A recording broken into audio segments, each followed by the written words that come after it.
You have spent your entire life building an identity. And I want to ask of you, what if that is actually yours? Did anybody ever ask you that before?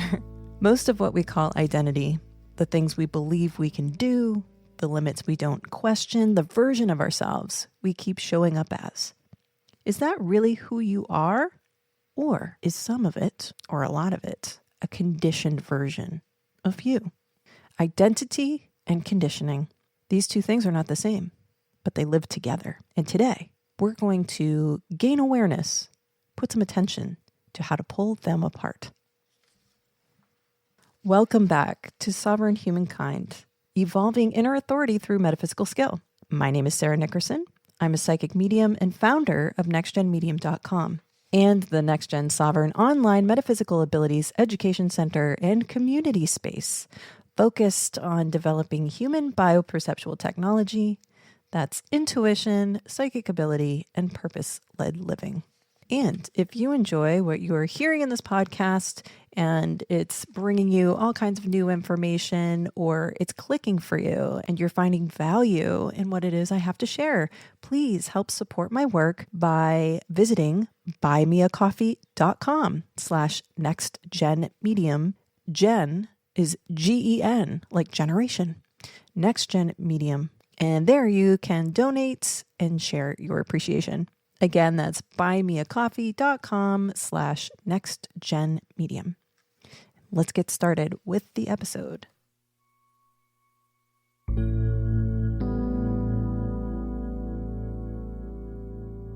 So today we are talking about conditioning. We've already talked about what metaphysical means. We've gone over what sovereign perception can look like, why biology is not separate from this work. And in today's episode, we're exploring something really personal, and that's a sense of your identity. Because none of these frameworks matter if you don't understand the thing that's been filtering your experience of yourself. And that thing is conditioning. And by the end of the episode, I want you to have a clearer distinction to consider between what was handed to you and what you conformed to be versus who you actually are. So how we're going to do this is I'm actually going to be telling you a personal story, and we're going to talk about some neuroscience. We're not going to go too crazy with it. I'm not a neuroscientist. This is the stuff that I come across and that helps explain the things in order to bring a practicality to this, in order to show a physical world reality of the very thing that I'm trying to propose to you that is real and innate. But we are really looking to also reframe a word that maybe makes you feel uncomfortable or that you wouldn't identify with yourself, and then also invite you to what comes next down the line here. All right, so let's start with my story, and the beginning of my story, when it comes to me having the opportunity to get to know my identity a little bit better by challenging my conditioning.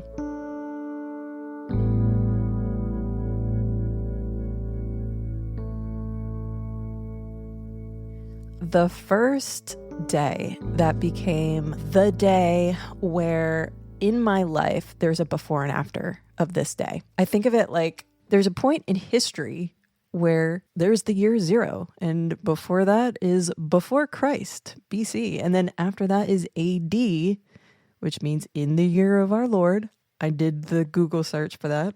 And so we know that as Jesus Christ was born at the year 0, right? And his birth starts the numbering of our years. And I think of this day in my own history as the day that had that significant of an impact, where there was life before that day and there was life after that day. And so this is like the birth of Christ moment, which is really funny because in some Gnostic metaphysical understanding, Jesus Christ is a symbol of a higher consciousness experience. And I can definitely almost understand that in the sense of even how I'm like referring to the timing, where there's a before this happened and there was an after this happened. And in our collective world, at least Western culture way of denoting time, we base it on this presence. And so for me, this day that we're going to be talking about has that presence for me that was so significant. There is a before it and there is an after it. But let me tell you, the day did not start as what I am explaining it to be. Leading up to this day, I saw something on Facebook with the local spiritualist church here in Bangor, Maine, and they were going to put on a mediumship 101 class. And I want to say this was like springtime of 2018. And I saw it and I was like, oh, that's kind of cool. I didn't sign up for it though. And then I saw it pop up months later. I remember seeing it and being like, oh yeah, I wanted to take that. I wanted to check that out. And so I signed up for the class. Then the day came. I remember it's a Saturday. The class was supposed to be like 5 or 6 hours long. So it was going to take up the whole day. And I remember that morning being irritated that I signed up for this. I felt, why am I even doing this? Anything's really going to come of it. I have to go to this church, and already I'm not a church person. I visited with the spiritualist church enough that I became familiar with it and the people that were running it, and had even seen evidence of their capabilities where it had its moments that really stunned me. Actually, one of the mediums, Patty, who I really admire still to this day, she did a reading for me, and my mom was there. It's the only time I ever took my mom to what they call a gallery reading, which is when a medium or a couple mediums are standing in front of an audience and they're going person to person giving readings. Patty did a reading with me and my mom where Patty actually mentioned my brother, like she said, your brother. And then she said my brother's name. And I just looked at my mom and I was like, oh my God.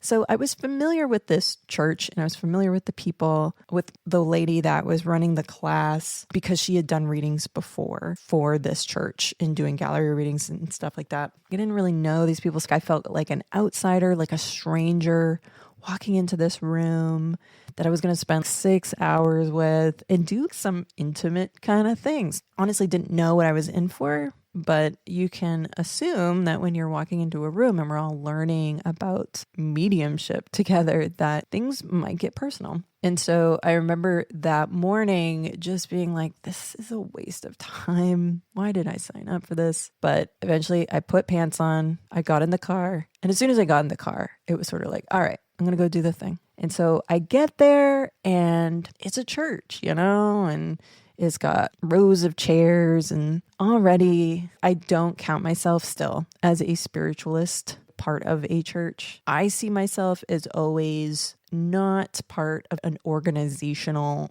belief thing. And so walking into this room with the strangers, and it just felt really uncomfortable. And, I'm walking in going, I'm not this kind of person, But walking into the room, I felt like a stranger, but it still had a sense of authentic welcoming, You belong here, we all belong here. And that was kind of one way that I did feel like I fit in, was a sense of feeling like an outsider, because I've always kind of felt like that. And so walking into this room and feeling a part of being with strangers, being with outsiders, with fringe people, that felt normal to me, and maybe is a piece of my identity, is that I feel drawn to things that aren't the usual. Maybe there's a few people out there that would agree. So here I am in this room full of strangers in this place that's kind of like, ooh, church, I don't even know if I could do this. But I got comfy because I'm a curious person. And I really think that curiosity is the reason why I was even in the room, the reason why I even signed up, and the reason why I would even consider that kind of thing for myself. And so there's sort of this bifurcation individual that walked through the door that day. One that was like kind of skeptical that this would impact me at all, like that much. And then there's another part of me that was open to the experience. I always kind of look back and I go, if it wasn't for my curiosity, I wouldn't have been there. If it wasn't for my curiosity, I wouldn't have had considered the class. And it was because of my curiosity that it opened up a whole new reality for me. And so that version of me that was the curious one, that's always been there. It was there before the class. It was there during the class. It was there after the class. And what changed wasn't who I was. What changed was what I thought I could be capable of, what I was open to. And I think that distinction is why I have a day in my life that has a before this day and after this day. So this is where I can introduce the word conditioning, because there's parts of us that get conditioned to doubt that psychic is even a thing, that mediumship is even a thing. What in your life has led you to believe a truth of this? And so we understand conditioning to be the accumulation of all the moments that told you what was and wasn't available to you. I always talk about conditioning as the rules of the game before you showed up and how you were molded to become the adult who survived. And in this kind of discussion, when I talk about the word psychic, there's an image of this word for you that was created beyond you, from somebody else, from something else. And it was handed to you. And at some point, you accepted what it was. And maybe with time, you've had to peel away the conditioning of the misrepresentation or the misconception, the stuff that maybe isn't true. But you were handed it, you accepted it, because that's normal. That's normal. And how our society sort of overall thinks about psychic, until you start doing the work, you don't really know what it is. But culturally, we have an understanding of it. It really is a misrepresentation of it. And honestly, from my own point of view and really getting to know this stuff, I see how most identity resistance really isn't about physical survival. It's about social survival.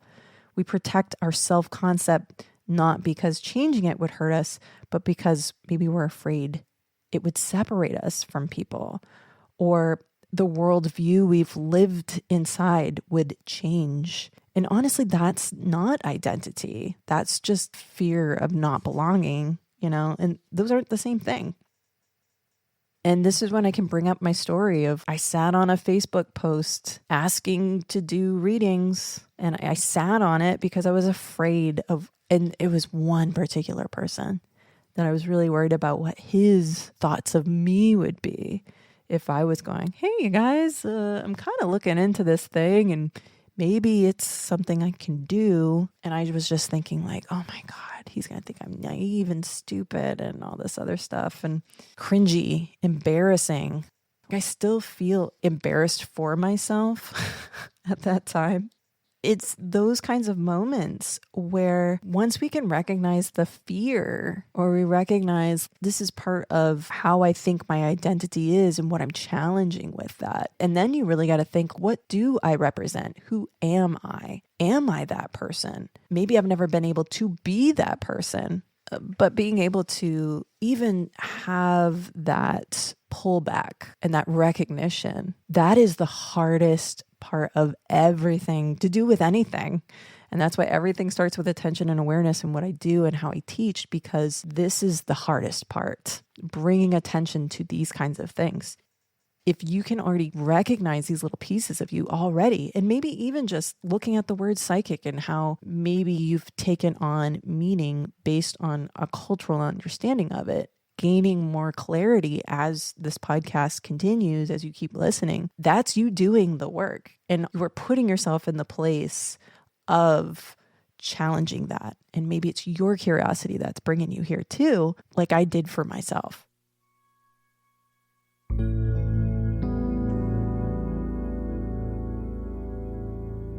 We're in that class. It's that Saturday morning into afternoon. This class went on for like 6 hours. And there was the stuff that came in that first half that really started to make an impact on me. So let me tell you a little bit about the class. We came in, we sat down in a circle. How hippy dippy to sit in a circle. And Melissa was the host and the teacher that day. And she had a packet full of stuff. And we were going through it and learning terminology, which is the same stuff that I'm going to be sharing with you, like the clairs. And we did an exercise about symbols and meaning and sort of starting to develop that for ourselves as our own visual lexicon as we move into the work and do the work. We did a couple of meditations to start out with, dip our toe into what was really going to be the class, which was doing a lot of meditations. in order to have experiences and gain experience through these meditations of visualizing and interpreting the stuff that we will be doing as well. And so it was just, kind of this, we're sitting and doing some logical things with the definitions. She's talking about archangels, but then we started doing the meditations. And I had done meditations before. I remember I even got a book of meditations and tried some of them out. And I remember after doing the meditations being like, I don't get meditations. Why are meditations such a big deal? Like, I didn't get it. And I can now look back and go, well, that's because I didn't have something to search for, or I didn't have something to find. And now with this stuff, there is a practicality to meditation that is something I can get behind because it's got some dopamine involved and a revelation of capability, that's a big deal too. But there was one particular exercise that became the converting moment for me. And in this exercise, we were paired with another classmates and we were tasked to do a meditation where we were to connect with a family member who had passed of our partner. So we would be going into the meditation and be meeting and getting information from our partner's family member who had passed.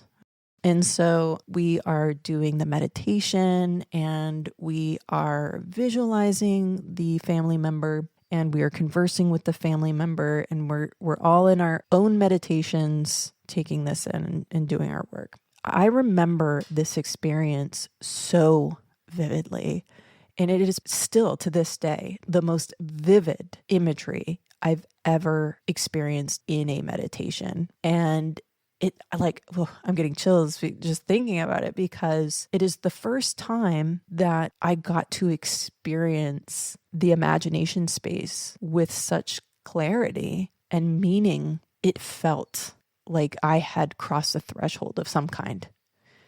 And in this imagery, I am seeing the pores on this man's face. Once I could step back from just washing in this imagery, I kind of came to, was like, oh, I got to talk to this guy. Like, I got to get some information. And just the intention of being there can open up the conversation and get to know the personality of the individual. And using the visualizations of what's there tells you information about the individual. There's a few pieces of information that I recall that had to do with the occupation of this individual, but something that was very prevalent early in my experiences with mediumship in particular, which I merge together with psychic, is medical conditions seem to be really like one of those first pieces of information I could get. It would always come through with sensation and direction, medical condition, and a couple of them for this man, what he did for occupation, how he was related to the individual. So this is other stuff I gathered in the meditation, along with this stark, amazing clarity of visualization I was getting of this individual. Then we moved out of the meditation. Our next task is to deliver the information we got. So on this particular reading, because that's what it was, I relayed all the information I had. My partner was able to confirm some of the things. I almost want to say there was something like, this grandfather had the vision thing you talked about, but my other grandfather had the stroke, or something like that. It was sort of like I combined two things, but they were both medical conditions, but attributed to one face. So to me, it was this one person that had both of those things. And so not only did I have this striking visualization and this quietly profound breach, but the person that I was doing the reading for seemed to be able to claim the stuff that I was receiving in this meditation. It was such a powerful moment, just the visualization piece. Even in that moment, I could feel like something had changed here. And then to receive confirmation from my partner, it just seemed like, whoa, this is not only a cool experience of that visualization I had, but now that information could have been valid. Like, that could have been real stuff.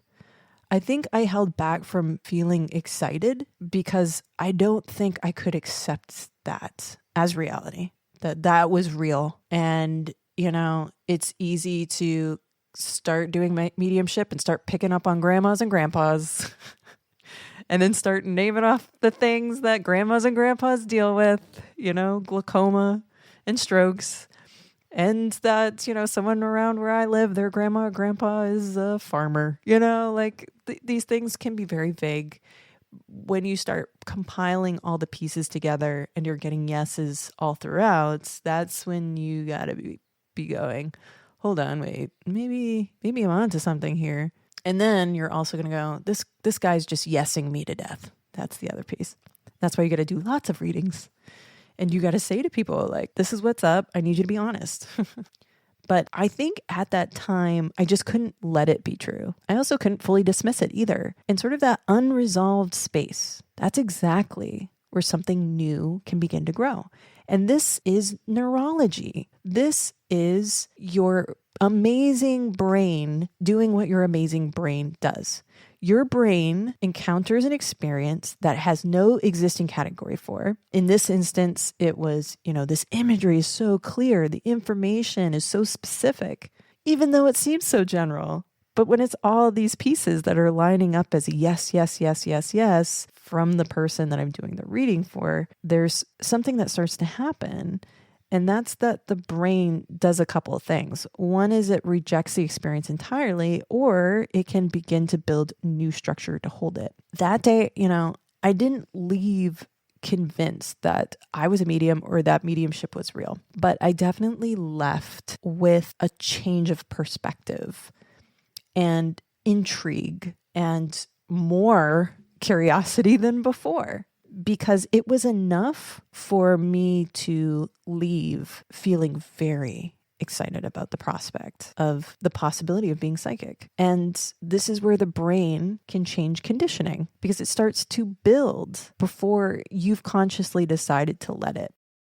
So we can look at conditioning as dormancy, just a default mode for us. And when we come across experiences that maybe even challenge what we know of reality or who we think we are, that is a chance for the neural pathways in your brain to start a new path, a new way of understanding. And really, it's just putting yourself in the right place at the right time, or just putting yourself somewhere that can start to build a new road of understanding of who you are, what you're capable of doing. I left that day not convinced of anything, but really curious, excited about what I had experienced. And I got to say, there were other experiences I had in that class where half of the room would get the same information from their individual meditations. It was kind of crazy. And it really made me feel like something was happening, something was different. Is this possible for me? Like suddenly from, this class, it's kind of a waste of my time. I don't think this is really going to do anything. And I left the class going, maybe it is possible that I could do mediumship or that I'm psychic. And I think there was this emotional intensity that I felt in the class that spurred an amazing change within me that took days to unravel. And it has become like one of the most profound experiences of my life of having a spiritual awakening. But this matters because I don't think it was the class that did it. It was sort of this encounter between what it was offering and then who I was underneath the conditioning of who I thought I was. And maybe it was exposing me to something that I never considered for myself before.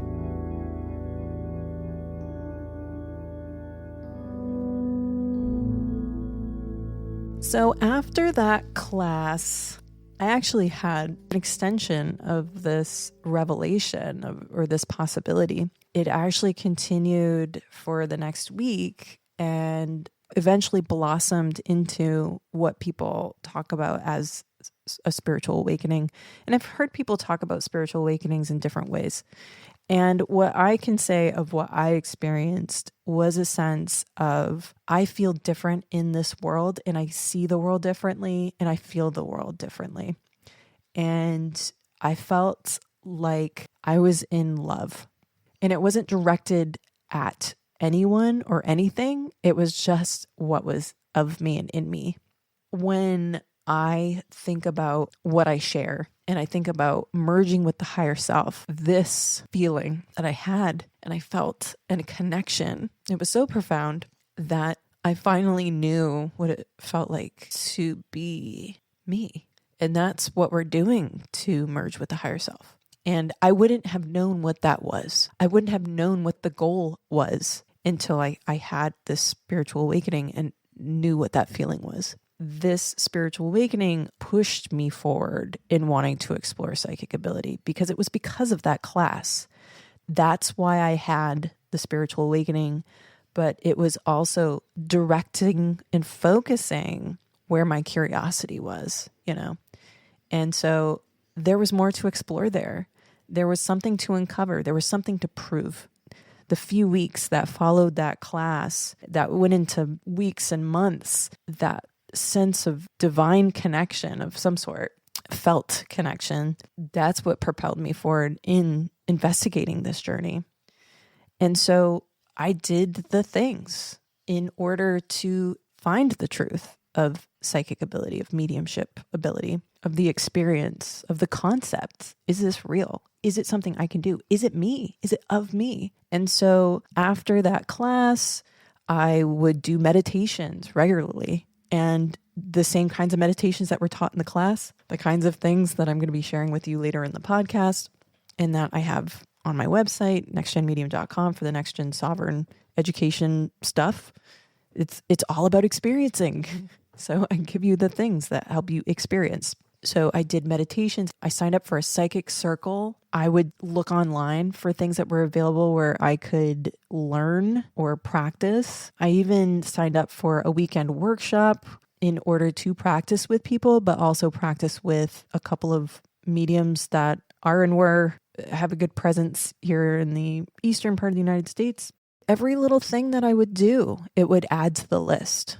Not necessarily this is real list, but it's pushing me closer to the possibility, pushing me closer 1 inch at a time, maybe a step back, but always intrigue and curiosity led the way because I had to know, is this fake? Am I a fool for even considering this real? And then what would prove it fake, But then what would prove it real? I felt like the next step in my journey after these workshops and doing these meditations and getting to dabble in doing readings for people.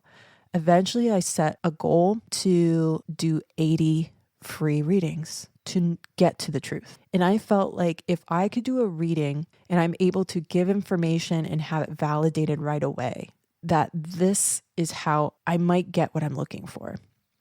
Because, I grew up watching mediums, watching people get readings, having my own readings. And so that's what I knew of the process. And that's how I knew what it looked like to get accurate information. And this became the hardest step in the process because then you're letting people in to a most vulnerable side of you. Remember, we are challenging who we think we are. And if there's one way that you want to do that, you got to hit that social survival part of your Maslow's hierarchy of needs. And that's where you're going to tap into discomfort and where you're going to have anxiety that has you feeling nauseated all afternoon, waiting for this person to arrive so you can just do this thing and get it over with. And you suffer through it. And it gets easier, but it's still hard to face every single time. It was nerve-wracking every time confronting, who do I think I am? And another person that I have to, expose myself to and be vulnerable with through that whole process of the aftermath of the class, having the spiritual awakening, and then doing meditations, doing my self-discovery phase. There were moments where I felt like, I think that's proof. And I feel like with every meditation I did, there was proof there.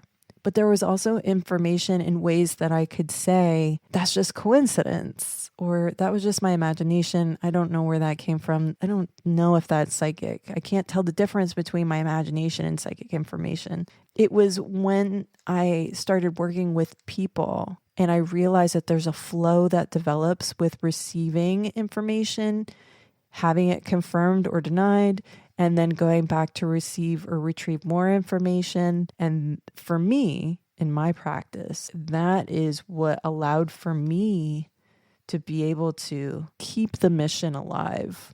Doing the readings with people ended up being how I found the information that I was eventually looking for. But it also took a lot of time to get there. Every time I chose to continue, every time I did a new meditation or I gave myself this big, bold challenge to be able to perform like that guy that was on TV or like Patty at the spiritualist church. I know what that looks like. And I've been amazed and have been the sitter who received information from a medium that made me go, I think this could be real. And every time I chose to look into it, it was a vote that I was casting for a new possibility over the conditioned ones that I'd been handed. And that honestly, I don't think I was too eager to hold on to either. But reconditioning, the choice of your agency, that's not a single decision. It's many, many small ones. And every single one of them matter and count. And every time you choose not to retreat back into what you know or who you think you are, into what was comfortable and familiar, every time you chose not to do that was a step forward into really revealing and understanding who you are.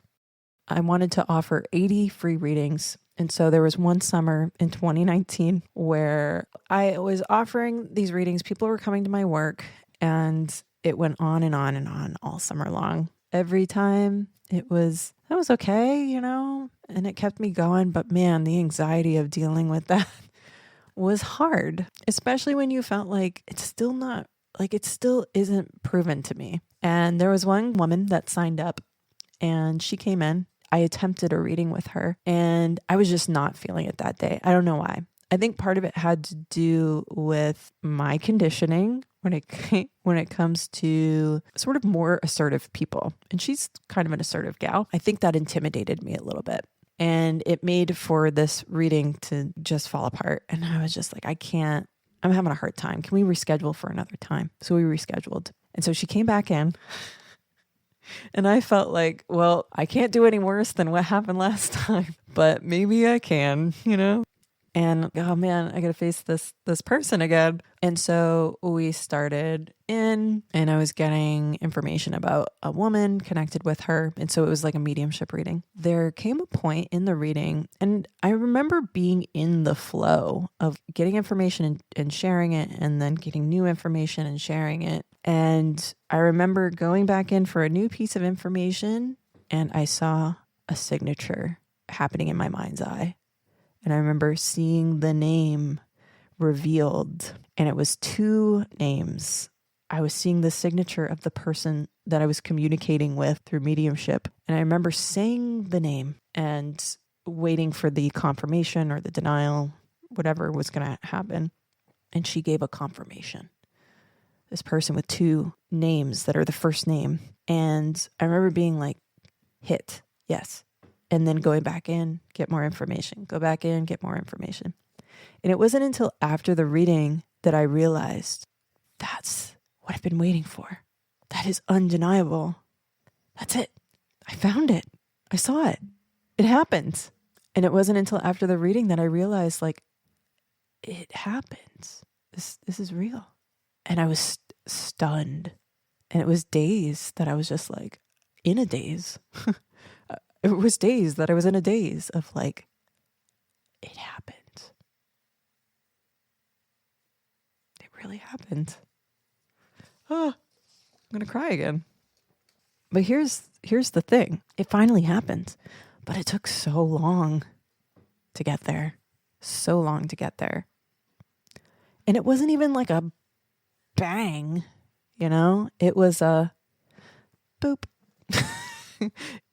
There was no bangs or crashes or holy shits. It was just what it was. And it happened. And I was in the flow. I was right where I needed to be. And it took a long time to get there, to get that one piece of information. And that's when I was able to say, that was psychic. Psychic is real because I just did it. But it took so long to get there that this was something I developed. Like, this was trained. This wasn't snap of the finger. It wasn't just like a jostling into place. This was effort. This took time. This took building. This took familiarity. This took balls. This took anxiety. But in the end, the revelation was, is psychic real? Yes. Can I do it? Yes. I think the bigger revelation that I came to terms with was, this is teachable. I was taught this. And oh my God, I think anybody could do this. And I think part of what I had to confront was that psychic wasn't a person. I realized it was a skill. It was taught, just like you're taught to read and write or ride a bike. It's something that takes time and you got to build it. Maybe the bigger revelation was psychic is no longer about, am I that kind of person? Like a personhood identity piece. Am I special enough to have that?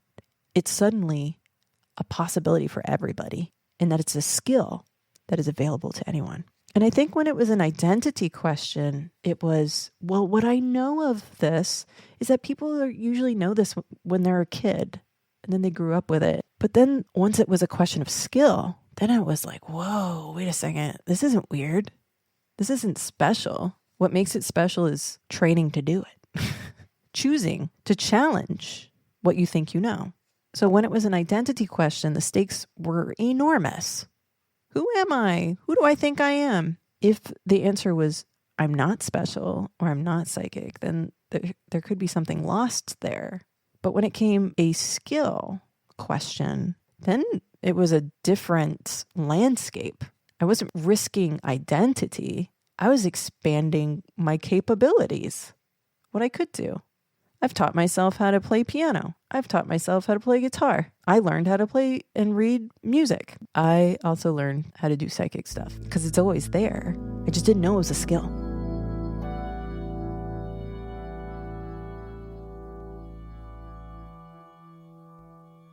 And this leads to one of the biggest revelations of my metaphysical experience is how we understand the word psychic. It has been used as a noun when at its core of my experience, and even the reason why I teach any of this, at its core, it's a verb. It describes something a person can do, and it doesn't distinguish this person from that person. And our cultural image around the word psychic, the specific aesthetic, you're imagining neon signs and the crystal balls.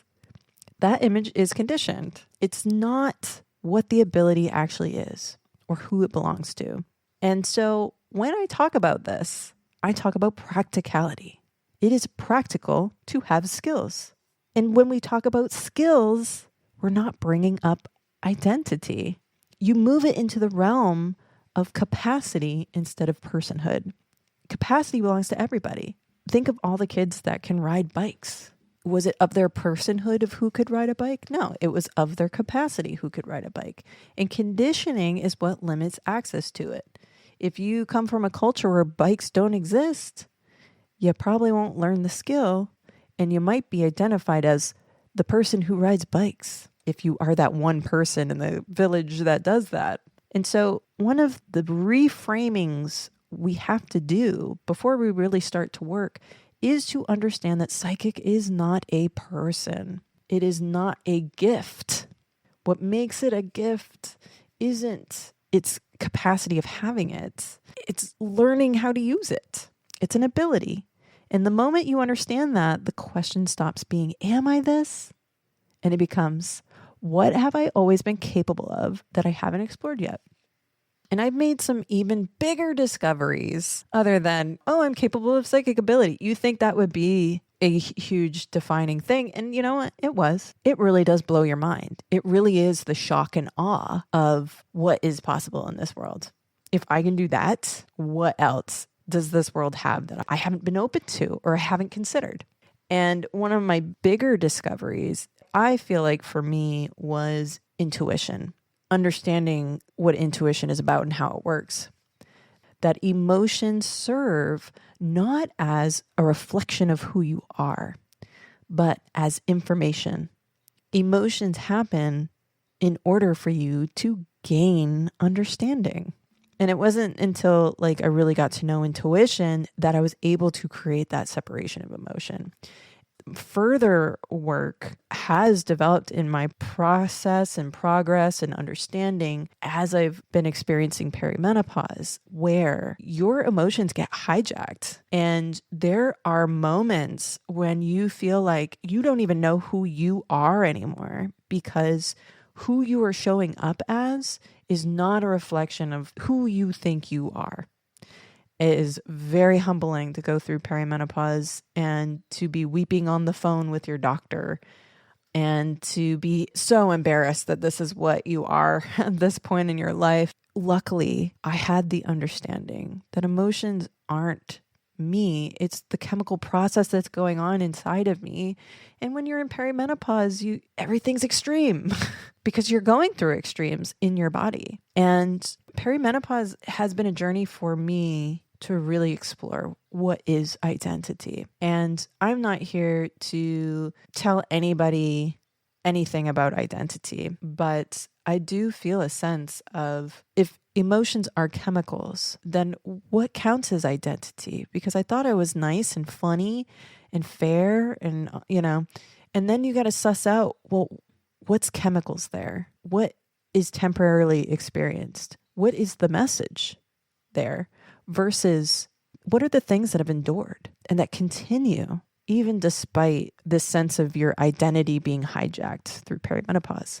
And thank God I've had a purpose and a mission through this whole adventure of perimenopause, because it has been what has held my head above water sometimes, because that has become my understanding of identity now, is my purpose and mission, that it continues to live inside of me somehow. But also what I spoke of from the very beginning, I gotta know, intrigue and curiosity. These are identity pieces. And I'm not going to claim to know what identity is, or that I have figured out what my identity is. I've probably become less interested in that, especially what I've gone through with perimenopause and sort of being shown a sense of who I thought I was. It was not consistent. It wasn't constant. And so it couldn't be who I was.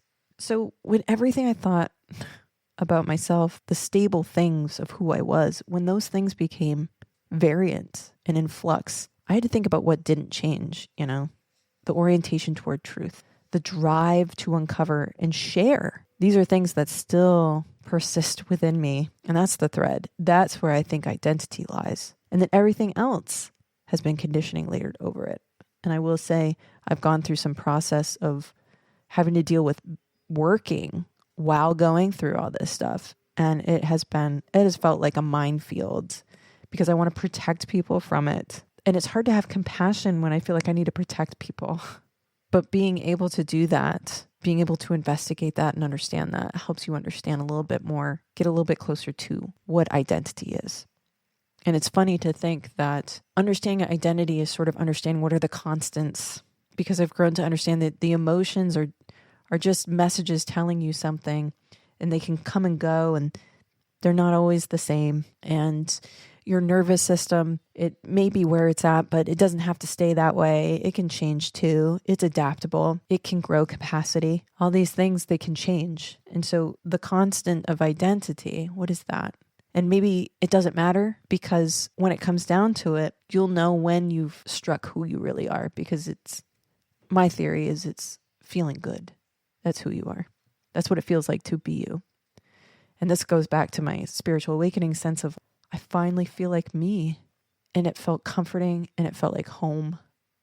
It's funny to parallel this with your capacity to explore your metaphysical abilities, to engage them, to train them, to become more conditioned, a part of you, and to understand that psychic ability is always there. It is a constant to access, and that it becomes a capability.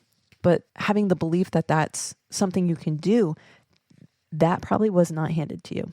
And so as you get into this work and you challenge who you think you are challenging what you are capable of doing.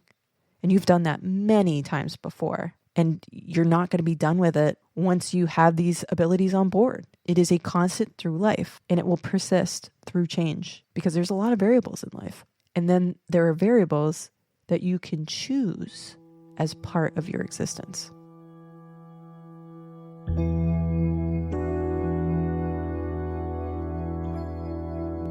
I wonder, because I mentioned that this class was offered before and that I said no that first time.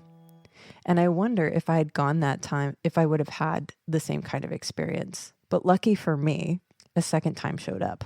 And instead of saying, nah, I said yes. And even during the time of waiting for that class, I second thought it. And even on the day of the class, I thought, I don't have to go. But I got in my car and I went. And now I have a day in my life before psychic and after psychic. And it's kind of funny because I think of this day because it wasn't on that day that I learned I have psychic abilities. It was the day that launched the mission. Today could be that day for you. Look at the calendar. What's today? It's today that your mission begins. What of yourself did you have to challenge in order to get to this point right now of listening to me talk about these things? And when in the past have we walked away or even not entertained these possibilities or just growing a new understanding of sense of ourselves and what we're capable of doing? So it's funny to think about that one day that really didn't prove anything to me. But it changed how I felt in this world. It changed how I existed in this world. It pushed me to challenge reality, to challenge who I thought I was. I didn't realize how big of a deal that was at the time. I was just curious. And so this invitation, it's not to convert you into anything. It's not to change you overnight or for you to decide that you're something you're not sure you are yet. This is all a chance to experience maybe what I experienced. And most of what feels like danger around identity exploration, that's social risk. It's stepping outside an accepted reality. And I can honestly say this stuff is not a physical threat to you. And you are allowed to walk toward what is true without requiring everyone around you to know or to follow. And I can say there was several months where I was doing this stuff all by myself because I wanted experiences. I wanted to be able to focus. I wanted to be able to see what would happen. And when I get people started with Next Gen Sovereign, my educational center, it also serves as a community for those more advanced. I start people off with self-exploration. You are not playing with other people. You are getting experiences because that's how my journey was. And I've basically built this educational center community around how I did things to build an experience where you are being guided and you are experiencing things that you decipher and that you are finding evidence of. That's how it worked for me. And I got to say, I have had enough experiences of knowing the kinds of things that could work for people because that was my experience. So you don't need to threaten your identity, at least like with other people around. There are ways to go about doing this where it can be a private experience. But understand that discovering a new capability, it doesn't change who you are. It reveals more of what has always been there. For me, the class didn't make me a new person. It removed some of the conditioning that was covering who I thought I was. And actually, like I said, that feeling of being in love, I finally felt what it was like to be me, a higher self, God version of me that for the rest of my life, I'll be working towards. And here's the other thing. You don't have to resolve anything right now. You're just listening. You're just taking in the information. And all I got to ask And all I got to put out there, and have you consider is to stay curious and observe. Consider this as you showing up to class, you sitting in that chair among the circle of chairs, and you are me. You've shown up, you have a willingness to learn, and you probably have a curiosity too. That's what we have in common. And that is all I needed in order for this stuff to be proven and true for myself.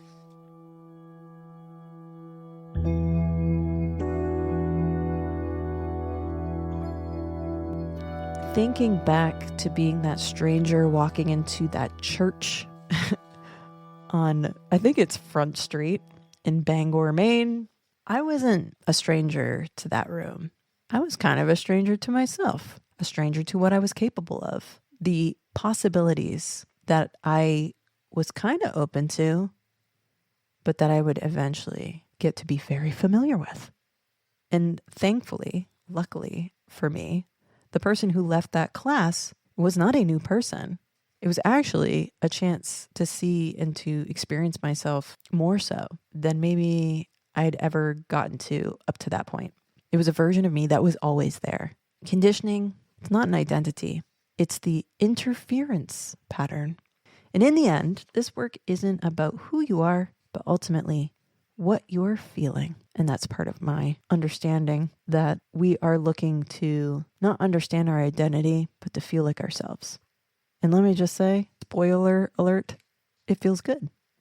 In this work, it isn't understanding who you are, but ultimately where you want to go and what that's going to feel like in the end. And that does it for this episode of Sovereign Humankind, Evolving Inner Authority Through Metaphysical Skill.